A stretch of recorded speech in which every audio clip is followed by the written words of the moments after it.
Hey everybody, my name is Ted and welcome to everything you need to know from Aputure at NAV 2025. Now, this year we're doing something a little bit different. We actually have so many new releases going on that we decided to rent out an entire studio, and we're throwing this festival called APEX, which stands for the Aputure Experience. So in this video here, we're gonna go through everything that you need to know so that you don't miss out.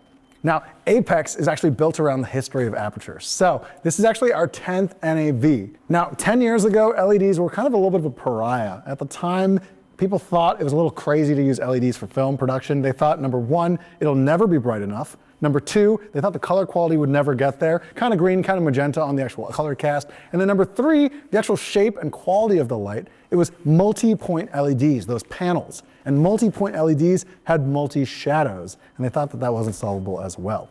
Well, that has all changed. And we're starting off real quick in 2016, 2017. This is the Aputure 120D. We took a point source light, we made it LED. It was the equivalent brightness of about a 300 watt LED. And at the time, you remember it, it took the industry by a storm. Things changed overnight. And all of a sudden we had point source LED that had extremely high color rendering at the time. We used something called CRI. 98 plus was one of the biggest things that we did on all of our lights moving forward.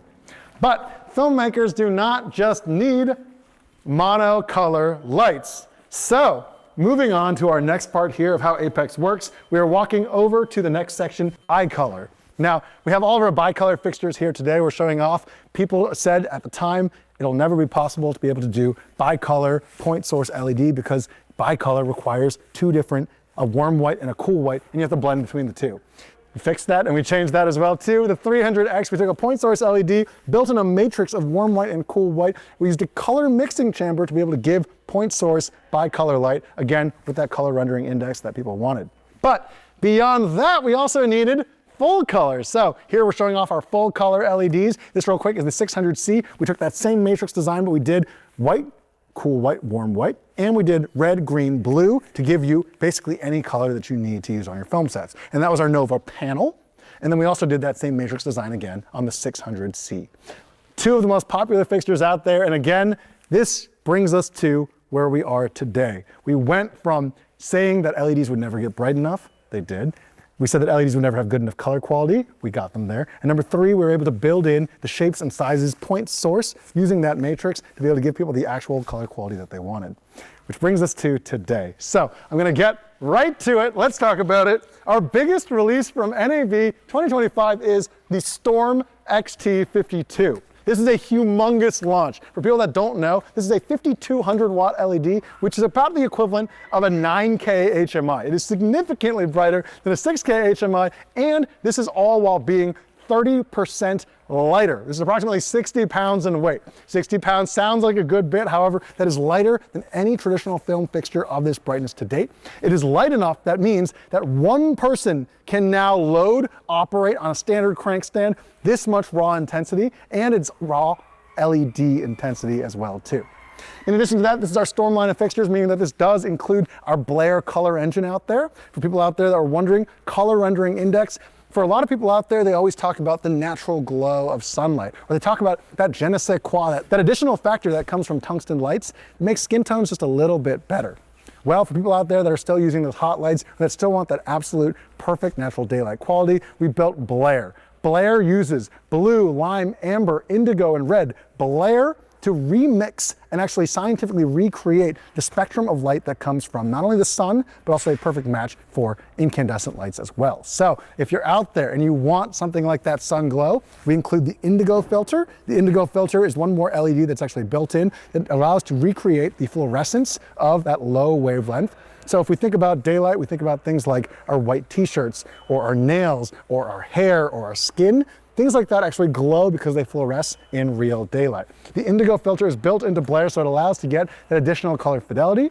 And as far as incandescence matching goes, we have built it in as well too to get a near perfect match, meaning that if you're out there and you're wondering, do tungsten lights still have a little bit better color fidelity than LED? We have closed that gap, so there's now no more reason to need the hot lights. And again, the Storm XT52 does all of this in something that is 30% lighter and brighter than any other fixture to date. That brings us to our next section here over at the APEX demonstration. We are showing off BLAIR CG. Now, For a lot of RGB WW fixtures out there, they were fantastic. They had over 1 billion colors that you could produce in one fixture. That's what made things like the Nova and the 600C so popular. However, there are some colors out there that because you're not using the right chipset of LEDs that you couldn't create before with prior RGB lights. Specifically, this is an extremely saturated yellow, which was difficult to get, a saturated magenta or lime. These were different colors that even though we had a humongous amount of color capability, you couldn't achieve those colors. BLAIR CG and our Storm line of fixtures is the answer to that. So every Storm light has either tunable white with BLAIR or tunable color with BLAIR CG.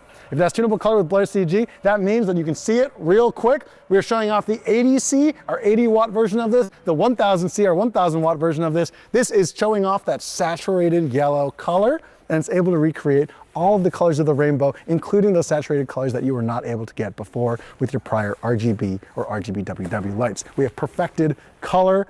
We have brought it again to the intensity of the XT52. There's now no more reason on point source lights to ever need hot lights on your set again. However, filmmakers are not just using point source light, right? So this is our next two demonstrations that we're showing off here. This is the Infina matte setup and the Infina bar setup. Point source lights, you can modify them using the accessory mount. You can soften them using things like softboxes or a projection mount or a spotlight. However, if you need something like a thin, giant, soft matte light, right? We know that size is softness in filmmaking. We designed the Infinimats, our 1x2 size, all the way up to our 20x20 size, which means that you now can actually get filmmaking Legos that can be built and mapped out into any size and shape that you want, any softness that you want, and of course you get all the Aputure goodies as far as our ecosystem and color science and things like that. Over here, we've got our Infina bar setup. So we talked about the Infinimats, matte lights that can now be built like Legos and shaped into any form that we want. The Infina bars over here are our version of a tube light.